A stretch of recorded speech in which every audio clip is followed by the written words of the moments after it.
God eftermiddag og velkommen til det her lille webinar, vi holder i forbindelse med lanceringen af version 13. Jeg hedder Claus, og jeg er landeschef i Nohav i Danmark, og har fornøjelsen af at have Jens med.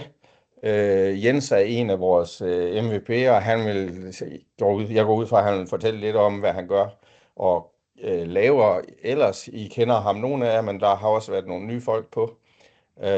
Men Jens, han vil fortælle lidt om nogle af de spændende ting. Så jeg vil egentlig bare overlade ordet til dig, Jens. Jamen, tak skal du have. Ja, jeg hedder som sagt Jens, og jeg har arbejdet med Delphi siden det kom frem i 1995. Min første version af Delphi blev installeret på en Windows 3.11, og den hed Delphi for Windows. Og så det var en 16-bits ting. Jeg har også lavet andre ting undervejs, men det er Delphi, som jeg har holdt fast i, og synes, det er sjovt at arbejde med. Jeg har mit eget lille enmandsfirma, så jeg arbejder som konsulent og underviser, hvor jeg som konsulent, der laver jeg forskellige ting for både det ene og det andet og det tredje størrelse virksomhed. Og jeg har lavet så divergerende opgaver, som for eksempel Norges Jernbaneværk. Alle skilte og monitorer, der er i Norges Jernbaneværk, det er data, der er lagt på via Delphi-applikationer. Og så har jeg lavet til internationale vægtløftningskonkurrencer, hvordan man styrer sådan nogle. Det er også lavet med Delphi. Lige pt. Er ved at lave noget for et rengøringsselskab, og så er jeg også ved at lave et system til porteføljestyringssystem, så aktiehandel og sådan nogle ting. Så det er vidt forskellige ting, jeg har arbejdet med. Skulle man få behov for en konsulent, så kan man altid række ud. Det kan jo godt være, at jeg har lidt tid, men lige nu er jeg godt nok lige lidt booket. Men lidt ekstra tid kan man måske finde et eller andet sted, hvis det skulle blive nødvendigt. Men jeg vil prøve at vise nogle forskellige ting omkring nogle af de ting, der er kommet med i den nyeste Delphi. Og mens jeg præsenterer, så kan jeg ikke se, hvad I skriver på chatten og sådan nogle ting, for jeg har kun sådan en lille bitte bærbar skærm. Så jeg satser lidt på, at så kan Claus måske holde lidt øje med, om der dukker et eller andet op, som han så lige kan råbe op. Der er lige et eller andet, jeg lige skal svare på her. Jeg holder ørerne ved siden af, så jeg skal nok lige sige til. Det er så fint, Claus. Men jeg starter lige med at lave en lille præsentation af noget helt andet. Fordi det, som jeg gerne lige vil vise jer, nu viser jeg lige min skærm, og så burde I kunne se min PowerPoint her. Som jeg så kan starte. For vi har nemlig også en dansk Delphi brugergruppe, som hedder DAPUG, som jeg lige vil hurtigt rende lidt igennem på, hvad jeg går ud på. Og den her DAPUG brugergruppe, den startede egentlig som det stod egentlig for Dansk Paradox Users Group. Og der er jo ikke meget Delphi i det, men Paradox var jo da trods alt lavet af Borland på det tidspunkt. Så da Delphi kom frem, så ændrede man navnet til Delphi and Paradox Users Group. Men så holdt man op med at bruge Paradox helt, og så ændrede vi så navnet til Database Application Programmers Users Group. Så vi vil gerne bare beholde de der bogstaver, fordi vi har jo hjemmesiden til det. Så det er den danske Delphi brugergruppe, som jeg vil gerne opfordre alle til ligesom at kigge lidt mere på og deltage i. Den indeholder nogle forskellige ting.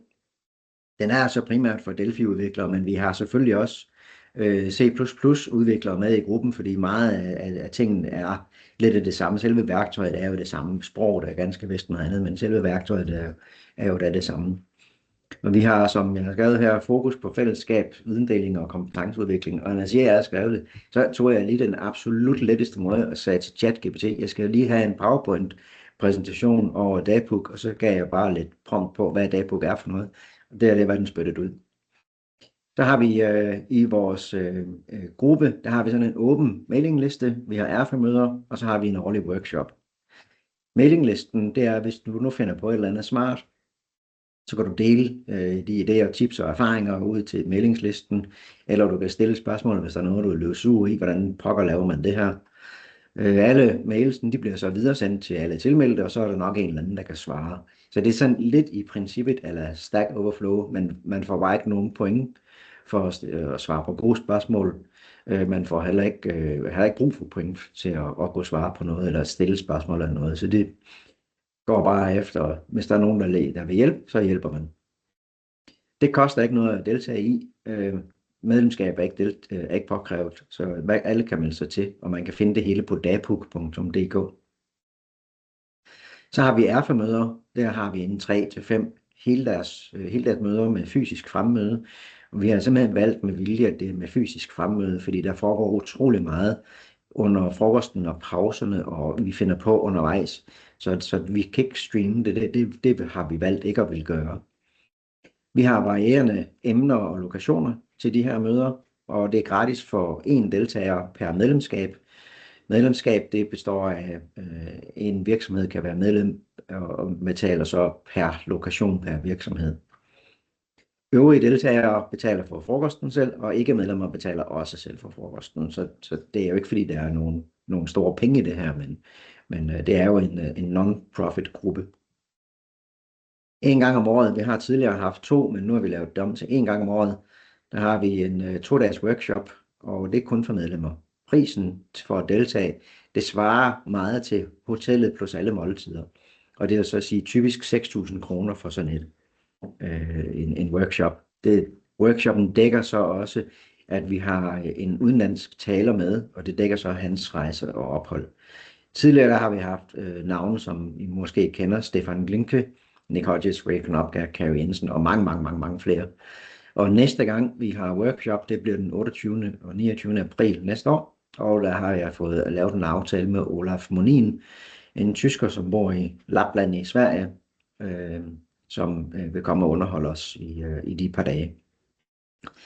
Det er en rigtig god idé at deltage i de workshops, hvis man gerne vil lære nogle andre Delphi-udviklere at kende, og i øvrigt lære nogle flere ting at kende omkring nogle systemer, som for eksempel Olaf vil vise som. Vi kender ikke programmet endnu, men det er under planlægning.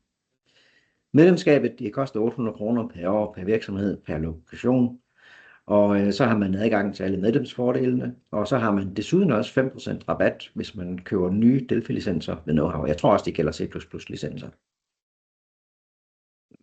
Ja, det gælder alle licenser, det er rigtigt. Ja. Kontakt, hvis der er nogen, der har spørgsmål omkring, hvad pokker nu det her for noget Dapuk-halløjsa, så Thomas Vedel, som også er med på webinaret her som tilhører, og så mig, vi kan kontaktes med de mailadresser, der står her. Så ja, det var sådan set ganske hurtigt omkring, hvad det nu var for noget med dem. Så vil jeg gå over og vise det, vi har med Delphi. Og nu satser jeg på, at I kan se min Delphi-skærm. Og nu kan jeg slet ikke se hverken chatten eller billederne eller noget, fordi nu har jeg skiftet over til en virtuel maskine, som skulle køre alt det, som jeg har tænkt mig, at vi skal igennem. I sidste uge, der gennemgik Glenn en fin PowerPoint-præsentation om mange af de nye ting, som er dukket op i Delphi 13. Og meget af det er jo det samme, jeg gennemgår nu, men jeg viser det bare ikke på en PowerPoint-præsentation, men jeg viser det i Delphi-miljøet, så man kan se, hvad det er, og hvordan man kan bruge det. Så jeg har ikke nogen PowerPoint-præsentation til hver eneste punkt, for det synes jeg ikke, det giver mening. Til gengæld så har jeg lavet en knap til nogle af de her punkter, vi har. Og så vil jeg gå ind i hver enkelt knaps kode og fortælle lidt om, hvad det er, jeg har fået lavet, for at finde ud af, hvad det er for noget, man kan bruge. Det første, vi har, det er den der ternary operator. Nu har jeg så i modsætning til, hvad man jo altså selvfølgelig naturligvis skal gøre, så har jeg simpelthen kodet det hele direkte i buttons click event. Men med masser af kommentarer. The ternary operator, nu har jeg skrevet det hele på engelsk, fordi jeg har lagt i øvrigt også alt det her på min GitHub, så skal I nok få adressen til senere, så I kan downloade alt det kode, jeg har. Det er ikke fordi det er så meget, men der er der noget. Den her ternary operator, den har sådan en syntaks, der for eksempel er som den her result lige med if condition then value, else value 2. Så det er i virkeligheden bare en shortcut til at skrive if condition then result lige med value, else result lige med value 2. Så det er bare en lidt hurtigere måde og en shortcuttet måde at have nøjagtigt det samme. Der er ikke nogen fordele, udover at det er en nemmere læsbar kode. Den gør det ikke hverken hurtigere eller mere effektivt eller noget som helst. Men hvis jeg for eksempel tager en variabel A og siger, at den har værdien 10, og så har jeg variablen B, den har værdien 0, og så kan jeg simpelthen sige, jamen hvis jeg så sætter den værdi over i C ud fra, jamen hvis B er forskellig fra 0, så vil jeg så do calc A, B, ellers så vil jeg have A. Så det vil sige, at B, den er lige nu, den er jo lige med 0, så det vil sige, den er ikke forskellig fra 0, så derfor så får jeg så A med ind i det her. Do calc, jeg har skrevet i kommentarer også, hvad den gør, men for lige at fornemme skyld, så den siger jo simpelthen result lige med A div B. Og det er jo selvfølgelig skidt at dividere med 0 i en heltalsdivision, så derfor så tjekker jeg på, hvis den er 0. Den gamle syntaks vil være, hvis B er lige med, eller forskellig fra 0, så vil jeg tage do calc, eller så vil jeg sætte værdien A over C. Så det er ganske simpelt. En anden udgave, ud fra at man har noget med nogle klasser og objekter, så kan jeg sige, jamen jeg har en boolsk variabel, der hedder recurve, og nu kommer vi jo ind i, at udover at have noget som helst med Delphi at gøre, så er jeg jo også totalt hugt af bueskydning. Så jeg har næsten altid, hvis jeg kan komme afsted med det, noget bueskydningsrelateret i mine demonstrationer. Så det er også med her. Recurve er en type bue, som man kan vælge at skyde med. Og så siger jeg, at jeg har en variabel af typen tarcher, som hedder archer. Hvis recurve den er true, så skal jeg danne en t-recurve archer, ellers så vil jeg danne en t-archer. Og for lige at vise, hvad det så egentlig er for noget af de to, så har jeg implementeret nogle ganske simple klasser. T-archer, som er moderobjektet i bueskydningstyperne, hvor man har en mulighed for at sætte nogle point, og så kan man specialisere sådan en til en t-recurve archer. Så der er ikke noget ben i det, det er bare helt simpelt. Og så sætter jeg så min archers point til at være den værdi, som jeg smed med ind, og så kan jeg så i en show message vise, hvad det så var for en værdi, hvorefter jeg så vil free min archer objekt. Så har jeg en gammel version af, der er noget, der ligner, og der er måske nogen, der har tænkt, og det her det havde vi op på vores sidste erfa-møde, at der findes faktisk en gammel version af den her ternary operator her, men den er, for det første, så er den ikke med til. Den ligger i math, og det er faktisk det er ikke en operator, det her, det er en funktion. Så den udfører noget, og så returnerer den en værdi. Den har den anden effekt, at den laver ikke lazy evaluation, som vores nye operator den gør. Så selvom at b er forskellig fra 0, så bliver do calc faktisk også udført. Vi kan lige prøve at gå ind i, jeg sætter lige en breakpoint, så vi kan se. Og så kører jeg det stump kode.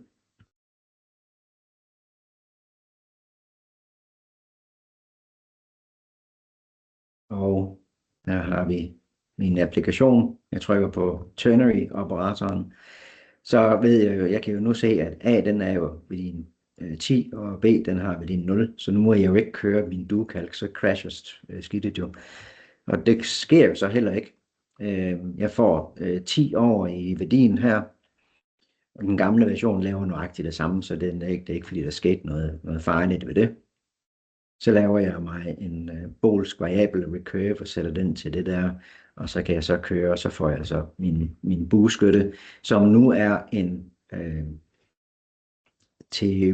den her, det er en til recurve archer, jeg så får, og så sætter jeg pointene til at være de der 10 point, og afspiller det.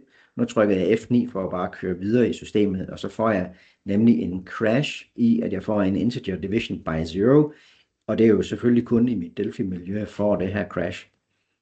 Fordi så får jeg sådan, jeg har så håndteret det ved at lave en show message på den.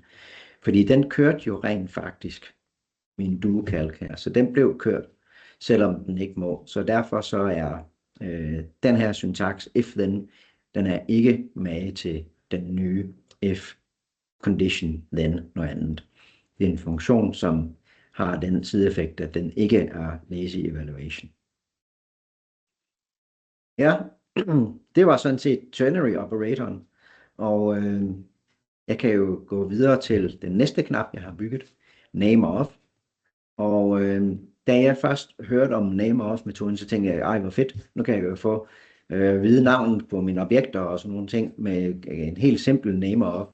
Det viser sig så, at det er så faktisk ikke helt præcis det, der sker.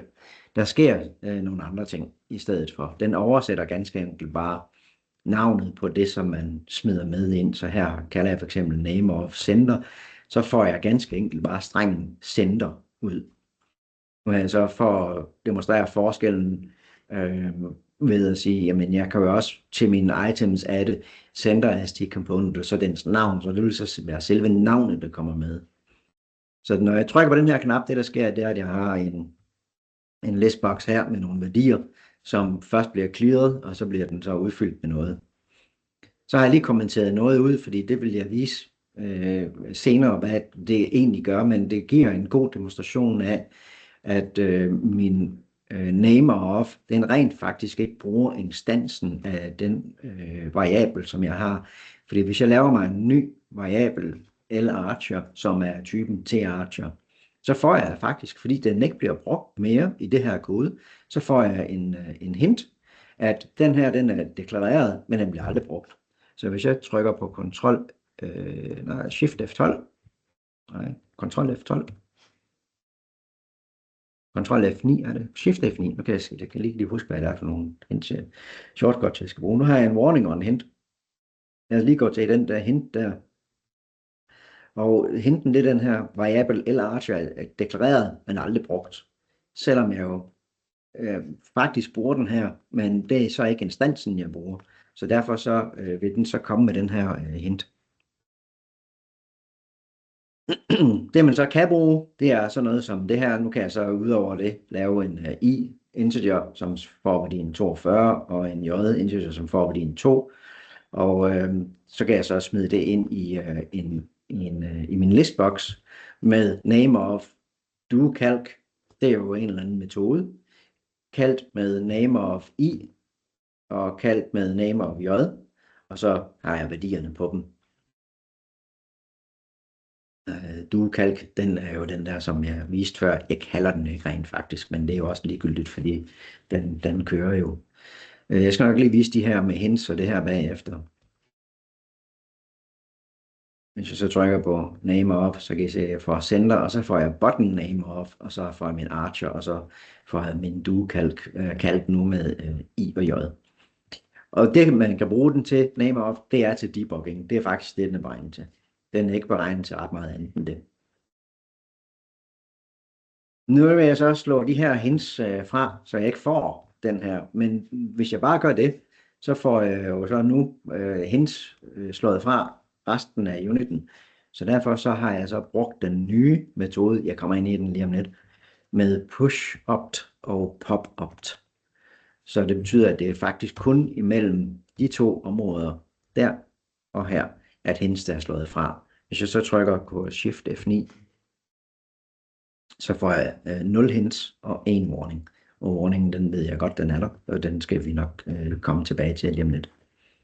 Så det som de gør, de her to, jeg kommer ind på det på en knap lige om lidt, men den husker simpelthen bare, hvad for nogle compiler-direktiver, der er slået til, sådan at jeg kan gemme det i en stak, så ændre noget, og så kan jeg så sætte det hele tilbage til, som det var før. Det kommer jeg lige til om lidt. Og nu tager jeg den lige i den rækkefølge, jeg lavede den. Og så har jeg en ny operator, der hedder isNot. Og en isNot, det er en mere læsbar udgave af isNot. Og det er jo så selvmodsigende et eller andet sted, det her, for det står jo, det samme. Men den måde, man har brugt det før, og det er jo selvfølgelig not is, det burde jo være her, ikke? Så.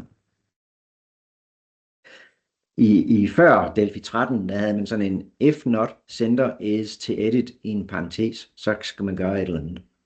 Hvor den nye metode, den nye operator, så meget lidt mere læsbar. Den gør ikke nogen forskel i koden, det kører ikke hverken hurtigt eller optimeret eller noget som helst.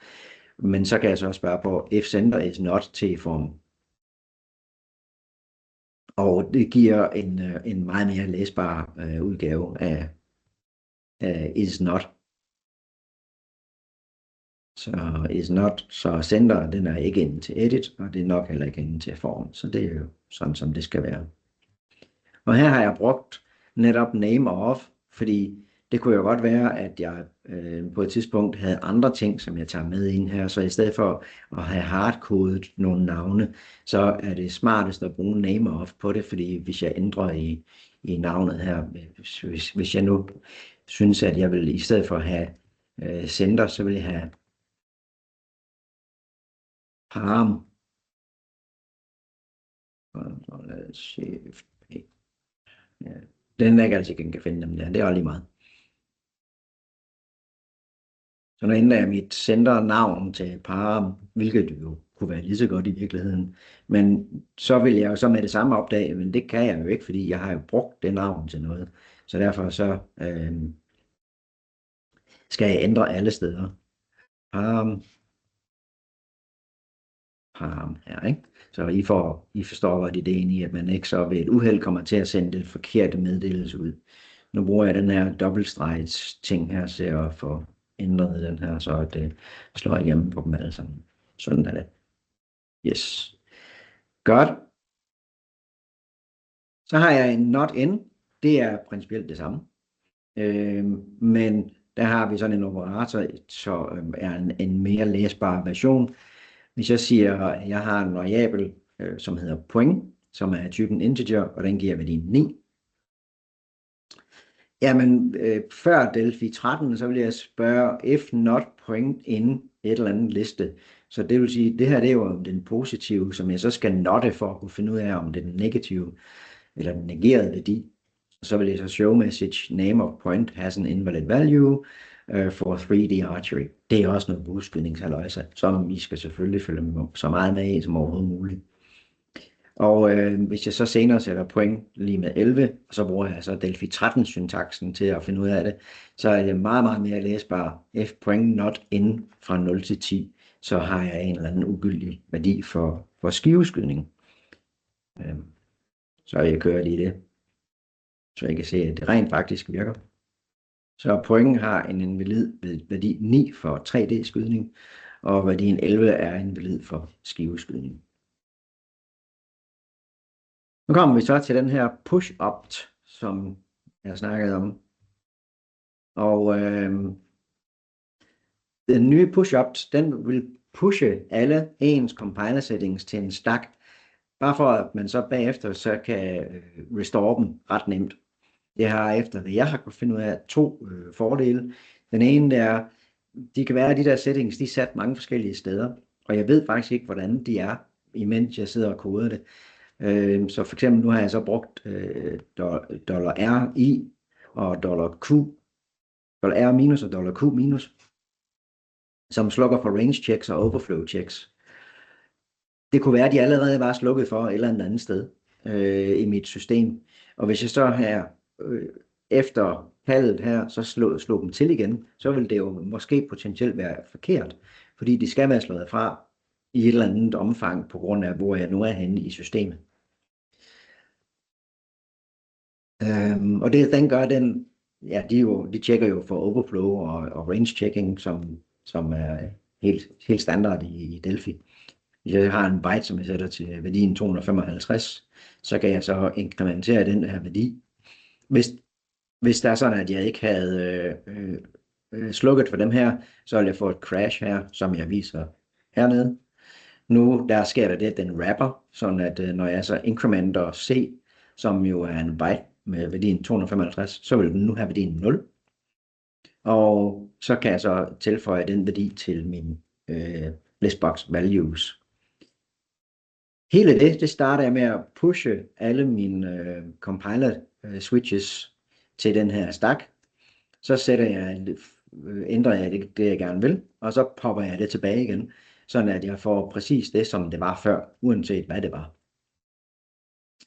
Hvis jeg ikke havde push-up og pop-up, så ville jeg jo ikke vide på det her tidspunkt, hvordan det var, og så ville det ikke virke. Så det, der sker hernede, der får jeg en exception på den der, når jeg kører koden sådan her. Jeg sidder lige med sådan en museplade, det er derfor, jeg markerer teksten en gang imellem det. Sådan lidt træls arbejde med. Men hvis jeg tager den der push-up, så får jeg den der integer overflow, som er hernede fra. Jeg fik lagt 255 ind, og 0 ind, og exception ind. Men hvis jeg kommenterer dem her ud, nu er det jo slået fra, og så gemmer jeg stakken, og så slår jeg dem fra igen. Så skulle den ikke komme. Og så får jeg så, den er stadigvæk slået fra. Så havde jeg her på det her tidspunkt slukket for min R og Q selv, uden at have i den her stak, eller så her, så vil det jo, I kan godt se ændringen, der foregår der, så vil det jo være noget forkert, der kommer frem. Yes. Så har vi en record, den har nu en implicit, self i sig. Og hvis jeg lige viser et par records, jeg har lavet. Jeg har lavet en til D12 record, og det som jeg har skrevet er, in Delphi 12, the class operators didn't have an implicit self. There is from Delphi 13 an implicit self in record class operators. Så jeg har en record med en værdi, som kan sættes til et eller andet. Så har jeg en class operator initialize, hvor man har tidligere skulle skrive, hvad det var for en record, som man vil have, og hvad type den havde. Nu der skal man bare skrive initialize, og så har den selv en self implicit operator, eller implicit self har den til det. Så hvis jeg går ned og kigger på koden, så skal jeg sige arrec, som er den parameter, jeg smider med. Den får værdien 12, og i den anden, der kan jeg bare sige self.value. Så det eneste, jeg egentlig opnår, det er, at jeg er fri for at lave den her, fordi den har sådan en self. Så det er sådan set det der. Så jeg kan køre, så får jeg en L12 for værdien 12, og en L13 for værdien 13, som stemmer overens med det kode, jeg har sat her. Så har jeg en no return. Man kan deklarere sin metode med en no return. Og nu kommer jeg til den warning, som jeg har. Det her kode, jeg har her, min button no return click, den har sætter værdierne til et par integers, værdierne 5 og værdierne 6. Og så tager den og computer value ud fra det. Og så adder den simpelthen bare, hvad der står nu i K til min listbox. Så compute value, den skal jo beregne et eller andet, og det som den rent faktisk beregner, det er, jamen hvis nu er en eller anden årsag, at man ikke kan have et 5 i det her værdi her, så vil jeg så lave en fatal error, som jeg siger, jamen den skal komme med den her besked, at et eller andet ikke kan være 5. Så nu bruger jeg så name of A igen, fordi igen, nu har jeg jo muligheden for at bruge name of A. Fatal error, den er rent faktisk en metode, som gør, at jeg får rejst en exception. Den er hernede. Det første jeg gør, det er, at jeg laver et eller andet log i det her demo-version her, så laver jeg bare en output debug string, så det kommer ned i mine messages, og så rejser jeg en exception, som jeg creater med det her besked, der kommer. Det betyder så også, at jeg kommer faktisk ikke nødvendigvis hertil. Fordi det kan jo være, at den her, den rejser den exception. Og det får jeg en warning på. Der står her, return value of function compute value might be undefined. Og det er jo rigtigt. Den kan jo godt være udefineret. Så det man kan gøre, det er på min fatal error, som jo er den, som medfører, at min compute value ikke får en returværdi, der kan jeg erklære med en no return. Så den her procedure, den vender ikke tilbage til, hvor det kaldt fra. Den stopper der. Den går ikke videre ned i systemet. Så derfor så vender det ikke tilbage. Den returnerer ikke programpointeren til det punkt.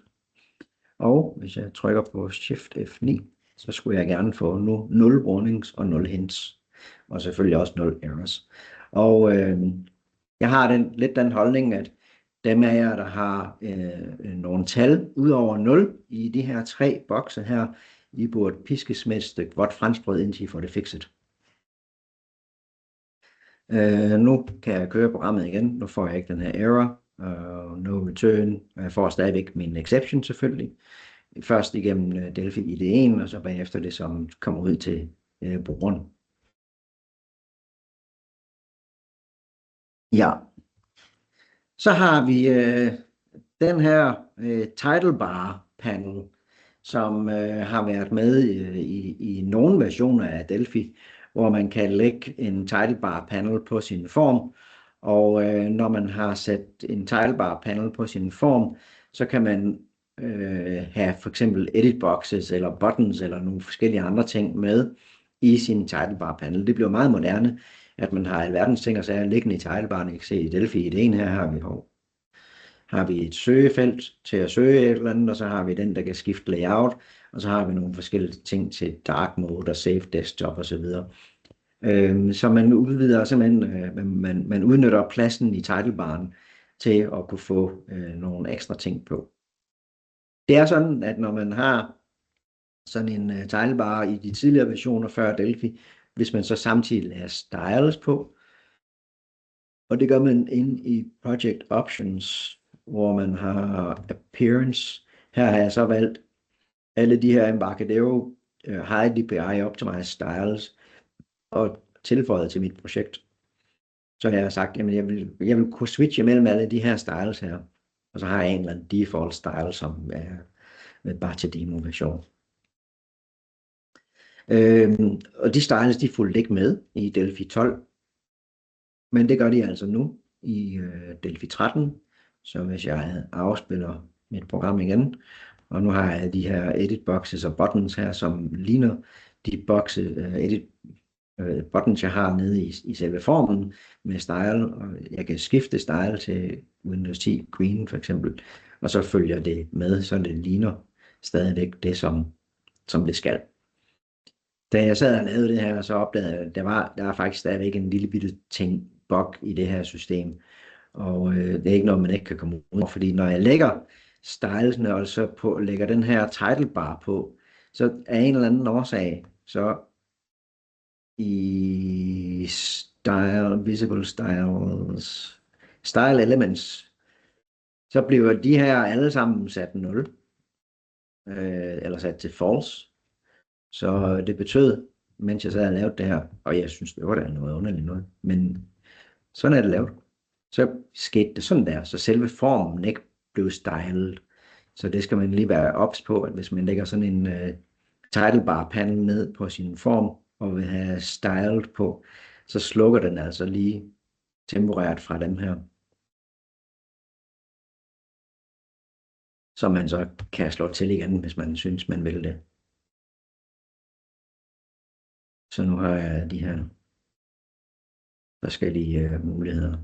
Sky. Det er ikke nødvendigvis nogle pæne styles alle sammen, men det bestemmer man jo selvfølgelig selv. Det er jo afhængigt af øjet, der ser. Ja, nu vil jeg egentlig lige stoppe med at dele. Jeg har noget mere, jeg skal stadigvæk vise jer, men jeg vil lige vente med det indtil jeg skal lige se, om der er nogen, der har nogle spørgsmål til det, jeg har været igennem, fordi de sidste, jeg vil komme igennem, det er AI-komponenterne. Så er der nogen, der har nogle spørgsmål til det, jeg har lavet?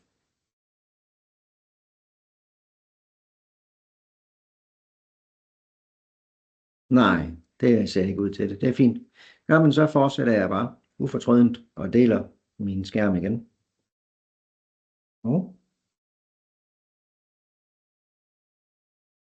Så skifter jeg lige min applikation til at være UI main.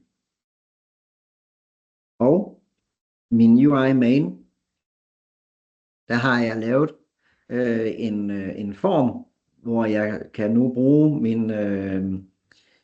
mine komponenter til AI. Og det er faktisk utroligt simpelt. Hvis man har prøvet at lave noget database connection, enten med DevArts komponenter eller med FireDAC-komponenterne, så kører det her i princippet meget, meget tæt på at være på samme måde. Så man har en chat request, som man skal forbinde til en chat connection, og så skal man have valgt en driver. Og i det tilfælde, jeg har her, der har jeg valgt OpenAI-driveren. Men der findes jo også andre. Hvis jeg siger F6, så kommer min cursor jo op i det søgefelt, som er oppe i titlebaren. Og her kan jeg have AI, og så er der nogle forskellige. Jeg kan have en til Claude driver, til Gemini driver, til Image Bind, der er noget andet, til AI Open driver, til AI Stream Bind Source, til AI Stream Request.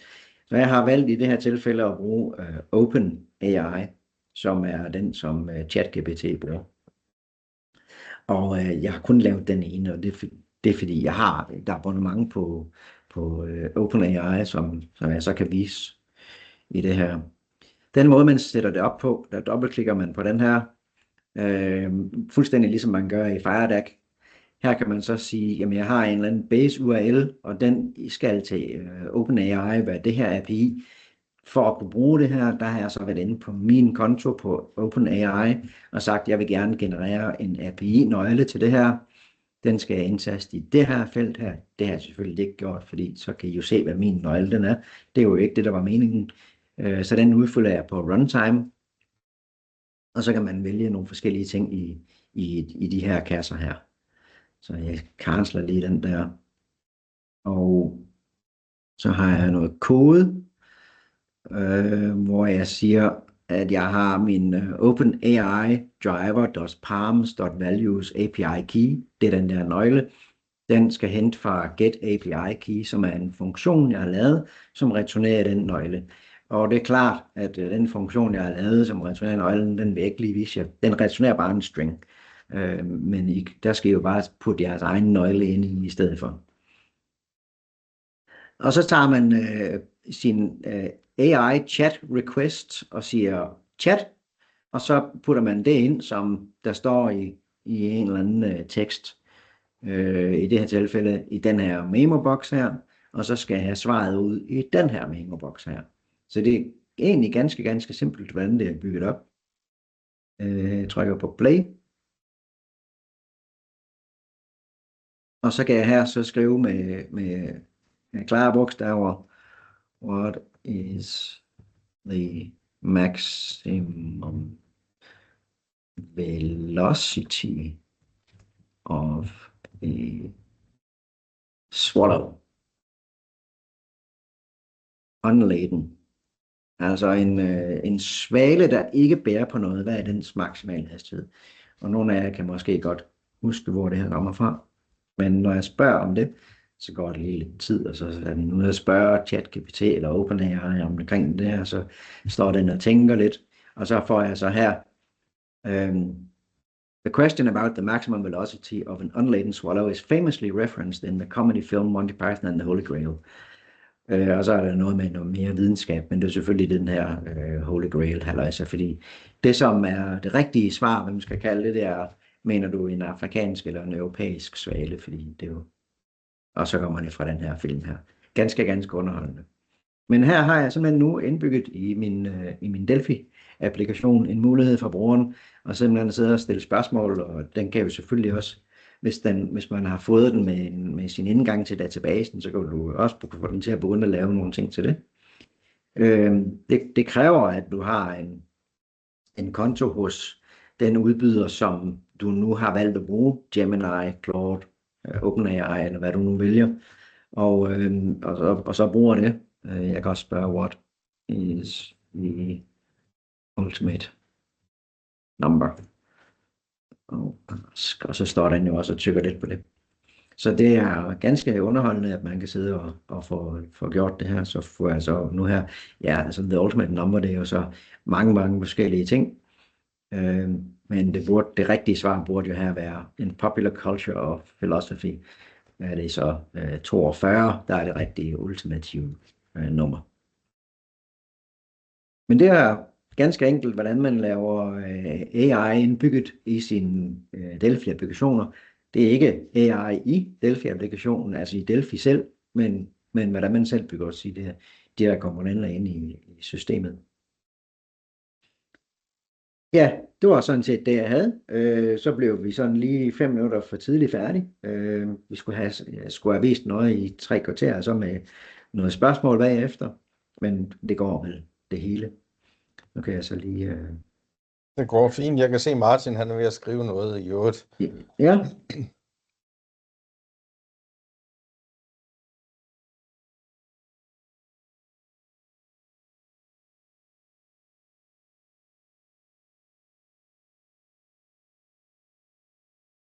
Så okay, spørgsmålet er, kan man bruge AI'en til at starte en chat over i AI'en i stedet for inde i ens app? Jeg er ikke lige med på præcis, hvad du mener, Martin. Hvis du, altså, så skal du jo kalde, altså, hvad er over i AI'en? AI'en er jo, det ligger jo et eller andet sted. Så initierende samtale. Altså, men det som jeg forstår, hvis det er korrekt forstået, så er, jeg vil gerne have, at man fra sin applikation starter en browser, og derinde går ind på ChatGPT, eller hvad man nu har, og så kalder den, det kan godt være, man kan det ved jeg faktisk ikke. Det kan være ChatGPT, hvad man gør det.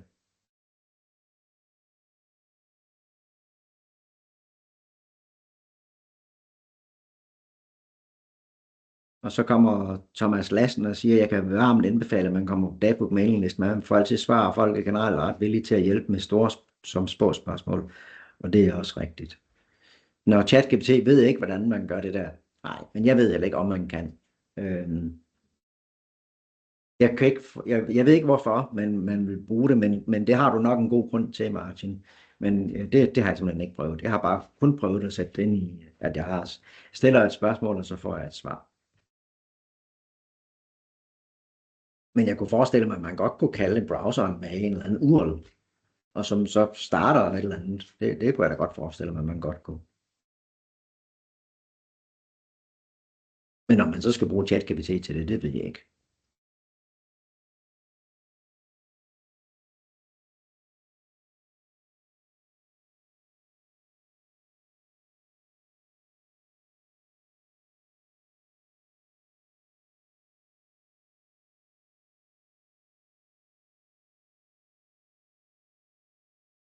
Så spørger Thomas, ved vi om Embarcadero har planer om at integrere noget AI i RAD Studio? Det har de helt sikkert planer om, og det er faktisk allerede implementeret og integreret noget.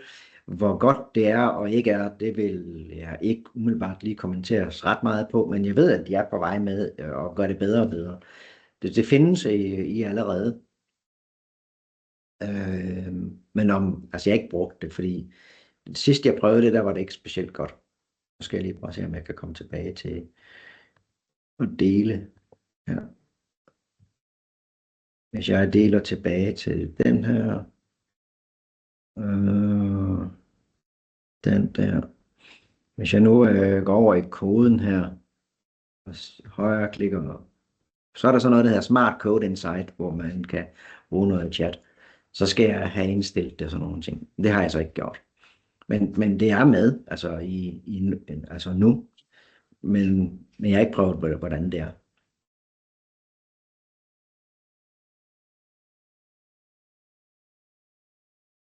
Så det er på en eller anden måde med i det.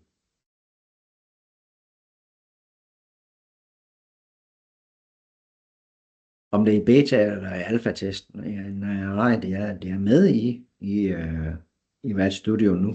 Men som sagt har jeg ikke prøvet at indstille det. Men jeg kan se, at både Thomas og Thomas er ved at skrive noget, så det kan være, at en af Thomaserne ved det mere, end jeg gør.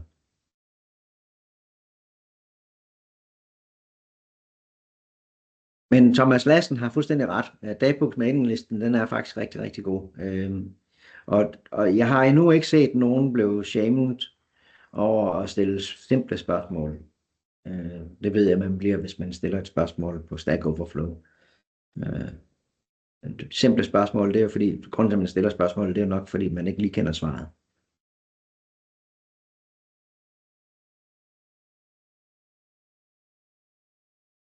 Thomas Vedel skriver, jeg har lavet en drejebog for brug af AI sammen med Delphi, som jeg demonstrerer på sidste RF-møde. Jeg publicerer en opdateret version af drejebogen på Dagbook mailinglisten i løbet af ugen. Så det er, hvordan man kan gøre det på en af måderne. Thomas han lavede på sidste RF-møde en ret gennemgående demonstration omkring AI, som krævede, at man installerede nogle forskellige ting. Men jeg ved, at Embarcadero har selv noget også, som man kan bruge, som jeg lige viste, som jeg så ikke har indstillet til at virke med det, men man kan gøre det.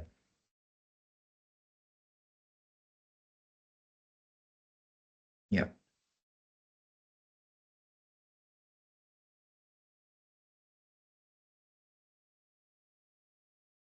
Jeg ved ikke, om der er flere spørgsmål. Det ser umiddelbart ikke ud til, at der kommer Det ser mere. ud til, at der ikke kommer så meget mere. Ja. Men det var en meget pædagogisk gennemgang, da du sagde sidste uge, at du ville vise lidt mere om sproget. Det gjorde du så også, vil jeg sige, meget illustrativt. Ja, altså den nemmeste måde at vise noget om sproget i Delphi, det er ved at åbne Delphi. Ja, og så forklare, hvad man gør og viser. Det er meget fint. Ja. Det ser ikke ud til, der er flere, der skriver noget, og du kan altid kontaktes, og vi kan altid kontaktes, og der kommer Ja. en taktmail med, vi optager det her, og det bliver sendt ud, eller en link bliver sendt ud. Så hvis Ja. man bliver nødt til at springe fra, så har vi det stadigvæk liggende. Men jeg vil først og fremmest sige tak til dig, Jens, for at du så illustrativt viste nogle af features, og så også tak til alle jer, der deltog. Og igen, kontakt diverse, hvis der er spørgsmål, og hop på mailinglisten. Det opfordrer vi også de nye kunder til at Ja. melde sig ind og deltage. Så, Ja. Det er, men, det er rigtig hyggeligt, men også informativt. ja, og især for nogle nye, der kommer på, kunne jeg forestille Ja. mig, at det kan give rigtig meget. Ikke? Så Ja. yes, men så vil jeg lige så stille lukke begivenheden her ned og sige tak for i jeres deltagelse. Ja. Og vi Tak i ses lige næste måde. gang. Og tak fordi I var her alle sammen.